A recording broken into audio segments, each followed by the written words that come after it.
कैसे हो? I hope सब लोग बहुत अच्छे होंगे और अपने स्टडी को भी बहुत अच्छे से कर रहे होंगे। जैसा कि आप सब लोग जानते हैं कि एमटीएस का भी नोटिफिकेशन आउट हो चुका है, तो कुछ लोग तो पहले से ही इसकी प्रिपरेशन में लगे हुए होंगे। और इसमें जैसे कि कुछ पोस्ट हवलदार की भी होती हैं, तो कुछ लोग तो हवलदार बनने की सपना होता है कि भाई हमें तो हवलदार बनना है, तो कुछ लोग इसकी पहले से ही प्रिपरेशन कर रहे होंगे। और जो नहीं कर रहे थे वो अब अपनी प्रिपरेशन जो नहीं कर रहे थे, मैं बात करने वाली हूँ इसके एग्ज़ाम पैटर्न पर, सिलेबस पर, एज लिमिट पर और कुछ वैकेंसी जो मतलब कितनी वैकेंसी इसके पहले आई थी, क्योंकि अभी जो इन्होंने वैकेंसी दी है वो एकदम से क्लियर नहीं किया है कि मतलब हाँ इतनी टोटल वैकेंसी है। इन्होंने अभी 1075 वैकेंसी का कुछ दे रखा है, तो अभी इन्होंने क्लियर नहीं दिया कि ये टोटल वैकेंसी इन्होंने हवलदार की दे रखी है। तो चलिए सबसे पहले मैं आपको बता देती हूँ कि एमटीएस होता क्या है, क्यों है ये ज़रूरी। एमटीएस होता है मल्टीटास्किंग स्टाफ। जी हाँ, इसे ओनली 10वीं पास, जिन्होंने 10th पास कर रखा है ना, वो इस फॉर्म को फिल कर सकते हैं। और सबसे अच्छी अपॉर्चुनिटी होती है उनके लिए जो 10th करके ही अपनी जॉब को लेना चाहते हैं कि हाँ भाई हमने 10th कर लिया है, कि हम बस हम एग्ज़ाम दे के और हम अपने जॉब लेनी। और इसमें सबसे अच्छी बात है, इसमें कोई प्री मेंस टियर 1 टियर 2 नहीं होता। इसमें सिंपल एक एग्ज़ाम होता है, बस उसी को क्वालिफाई हो गया तुम्हारा, तो समझो तुम हवलदार या एमटीएस मल्टीटास्किंग स्टाफ में जॉब कर सकते हो। तो आप मतलब इतनी कम एज में 10th पास करके ही आप उसको जॉब को ले सकते हो। तो चलिए मैं आपको बता देती हूँ कि इसमें जो पिछले कुछ डाटा के अकॉर्डिंग बता देती हूँ कि इसमें पिछली बार कितनी वैकेंसी आई थी और क्या इसका वो रहा था। 2022 से स्टार्ट करते हैं। 2022 में जो इसकी वैकेंसी थी वो 11,094 वैकेंसी थी। ये टोटल नहीं बता रही हूँ मैं, बता रही हूँ उसकी जो उसमें हवलदार की जो वैकेंसी आई थी वो 529 वैकेंसी आई थी। और जो इसकी टोटल वैकेंसीज थी वो 12,523 वैकेंसी थी। और अब 2023 की बात कर लेते हैं। 2023 में 1377 वैकेंसी आई थी, जिसमें हवलदार की जो थी वो 396 वैकेंसी थी। और जो इसकी टोटल वैकेंसी थी 1,773 वैकेंसी थी। और जो 2000 अब बात कर लेते हैं 2024 की, जो 2024 में वैकेंसी थी वो 6,144 वैकेंसी थी। और जो इसकी हवलदार की वैकेंसीज थी वो 3,439 वैकेंसी थी। 3,439 वैकेंसी थी। और जो इसकी टोटल वैकेंसी होती 9,583 वैकेंसी थी। लेकिन अब बात कर लेते हैं 2025 की। 2025 में हमारी कितनी वैकेंसी और क्या है। अभी जो वैकेंसीज आई हैं उसमें पूरा नोटिस जो है अभी क्लियर नहीं किया कि इसमें किसकी कितनी है, लेकिन हवलदार उन्होंने सिर्फ हवलदार की वैकेंसी दी है कि इस बार जो हवलदार की वैकेंसी है वो 1,075 वैकेंसी है। तो 2025 और ना ही इन्होंने अभी टोटल वैकेंसी के बारे में दे रखा है कि हाँ टोटल वैकेंसीज इतनी है। मैं आपको ना ही इन्होंने अभी टोटल वैकेंसीज के बारे में दे रखा है कि टोटल वैकेंसी इतनी है। तो मैं आपको पूरा नोटिफिकेशन दे दूंगी, मेरे टेलीग्राम ग्रुप पे आप देख सकते हो कि उस पर कितनी वैकेंसी। मैंने पूरा नोटिफिकेशन डाउनलोड किया, पूरा मेरे टेलीग्राम ग्रुप पे पूरा नोटिफिकेशन पड़ा है, आप उसको देख सकते हो।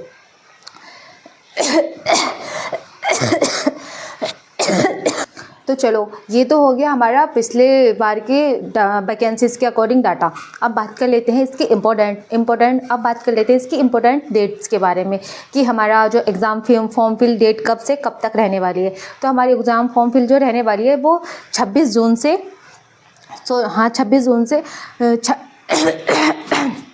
जो हमारी एग्ज़ाम फॉर्म फिल की डेट रहने वाली है वो 26 जून से 24 जुलाई तक रहने वाली है। और जो इसकी ऑनलाइन पेमेंट की डेट है वो 25/7/2025 तक रहने वाली है। और जो इसकी करेक्शन डेट है वो 29 से 31 जुलाई तक इसकी करेक्शन डेट रहेगी। आप पहली बात तो कोशिश किया करिए कि कोई भी मिस्टेक्स ना हो हमारी फॉर्म फिल करते हुए,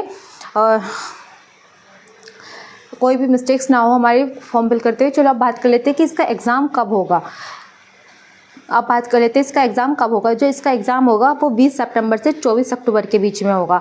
इन्होंने डेट भी दे रखी है कि हाँ हमारा एग्ज़ाम इस टाइम से शुरू हो जाएगा।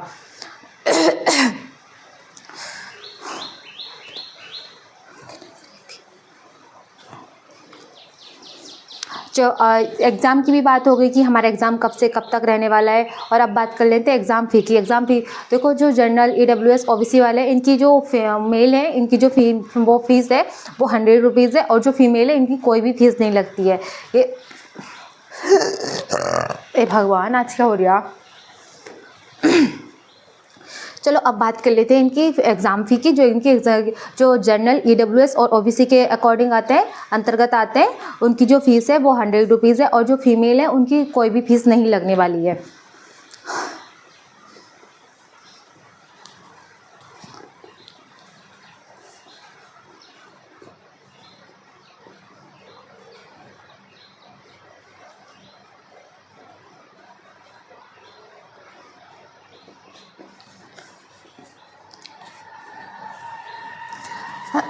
अब इसके बात कर लेते हैं एलिजिबिलिटी की कि इसमें क्या क्या होता है। इसके जो मैंने फुल फॉर्म बता दी, इसकी फुल फॉर्म होती है मल्टीटास्किंग स्टाफ। जो 10th मल्टीटास्किंग स्टाफ होती है, जो 10th पास वाले इसको इजीली इस फॉर्म को फिल कर सकते हैं। ऐसा नहीं कि हमने जब 12th पास कर रखा हो हम तभी इस फॉर्म को फिल करेंगे, नहीं, हमने अगर 10th पास कर रखा है तो हम इस फॉर्म को फिल कर सकते हैं। इसलिए इसकी जो पोस्ट होती है वो हवलदार की होती है। इसमें जो मेल होते हैं वो 1600 मीटर में 1600 मीटर 15 मिनट में इनको चलना होता है। दौड़ना भी नहीं होता, चलना होता है। ईजिली आप सब लोग कर लोगे, 15 मिनट में 1600 मीटर आराम से जा सकते हैं। और जो गर्ल्स होती हैं उन्हें 1 किलोमीटर में 20 मिनट जाना होता है। 1 किलोमीटर में क्या जो टाइमिंग है वो 20 मिनट में कंप्लीट करनी होती है। और आराम से कर लेंगे 1 किलोमीटर। अगर आप पैदल आराम से भी चल के जाओगे ना तो आप तब भी इसको कंप्लीट कर लोगे। और जो इसमें आप हाइट की बात कर लेते हैं, जो हाइट ये हवलदार के लिए बता रही हूँ, जो मल्टीटास्किंग के लिए नहीं, हवलदार के लिए है ये।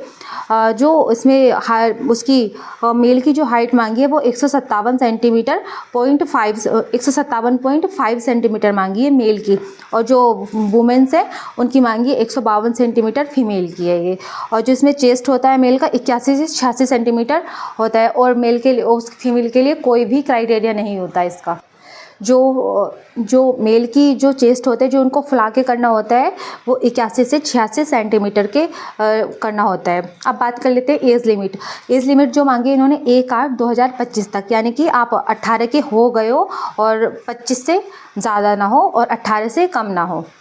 MTS के लिए जो एज है वो 18 से 25 है। और हवलदार के लिए जो एज है वो 18 से 27 है।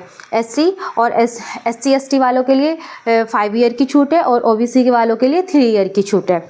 आपको मतलब और आप सबको ये तो पता ही होगा इसमें OTR करना होता है। आपने कर भी, अगर आपने और कोई फॉर्म भरा होगा तो आपने कर लिया होगा इसमें, क्योंकि 70% इन्फॉर्मेशन हमारी पहले ही भर जाती है। इसमें बस कुछ डाटा होता है जो हमें फॉर्म फिल करते टाइम भरना होता है। बड़ी गर्मी लग रही। अब बात कर लेते हैं इसके एग्ज़ाम पैटर्न में कि हमारे इसमें क्या क्या सिलेबस रहता है और क्या क्या नहीं रहता है। तो चलिए फिर शुरू करते हैं एग्ज़ाम पैटर्न के बारे में बात करना। एक पार्ट 1 होता है, एक पार्ट 2 होता है। जो पार्ट 1 होता है उसमें हमारी कोई नेगेटिव मार्किंग नहीं रहती, कोई कुछ भी नहीं रहता, सिर्फ वो एग्ज़ाम हमें क्वालिफाई करना होता है। तो जिसमें हमारे जो सब्जेक्ट आते हैं मैं आपको बताती हूँ कि हमें क्या करना है और क्या नहीं। जो मैथ आता है वो 20 नंबर का आता है और रीजनिंग 20 नंबर की आती है। जो मैथ और रीजनिंग आती है वो 20 नंबर की, क्योंकि ना बच्चे ने इसमें पूरे में से पूरे नंबर भी लेके आते हैं, क्योंकि स्कोरिंग सब्जेक्ट होता है। तो इस वजह से इन्होंने ना तो इस पर कोई नेगेटिव मार्किंग रखी है, बस इसको हमें क्वालिफाई करना होता है। हमारी मेरिट इस पर नहीं लगती है, लेकिन क्वालिफाइंग ज़रूर होता है ये। और इसके लिए हमें 45 मिनट दी जाती हैं।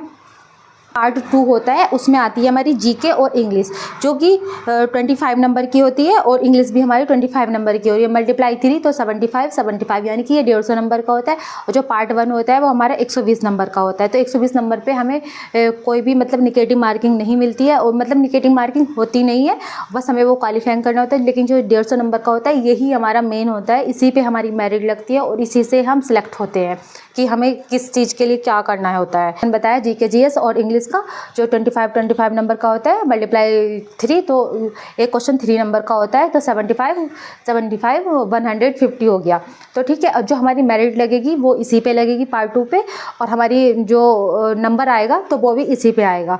ठीक है, अगर आपको इस इन्फॉर्मेशन में अगर कुछ भी डाउट हो तो आप मुझे कमेंट करके पूछ सकते हो कि दी हमें इसके बारे में ये जानना है। तो चलिए फिर मिलती हूँ नेक्स्ट वीडियो में। हर हर महादेव।